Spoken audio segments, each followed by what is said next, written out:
بسم الله الرحمن الرحيم.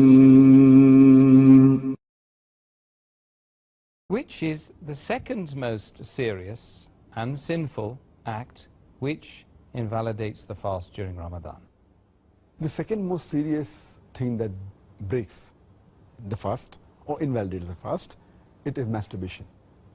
And this we get from the hadith of our beloved Prophet Muhammad, that's mentioned in Sahih Bukhari, volume number 3, in the book of fasting, hadith number 1894, where the Prophet said that Allah subhanahu wa ta'ala said that all the deeds of the son of Adam are for himself, except for fasting. It's for me, and I will reward him.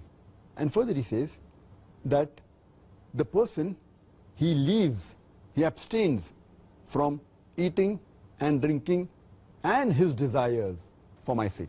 Allah says, the person abstains from eating, drinking and his desires for my sake. Now this desire, from here we come to know, it includes even masturbation.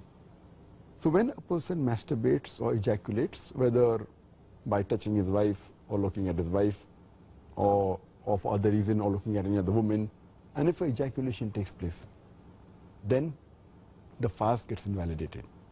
He has to repent to Allah subhanahu wa ta'ala and complete that day of fasting, and he should compensate for this fast, keep this fast later after the Ramadan gets over. But here, there is no kafara, there is no penalty, because that penalty is only for a sexual intercourse. Here, because intercourse hasn't taken place, there is no penalty. You should only repent, make up that fast you should complete, and then make up for that fast later on. But if a person does not ejaculate, and if there is madi which comes out, fluid, then the fast does not break. Similarly, this is the prostatic fluid, the madi. And if the wadi comes out, that is after urination, a white fluid, then too the fast does not break.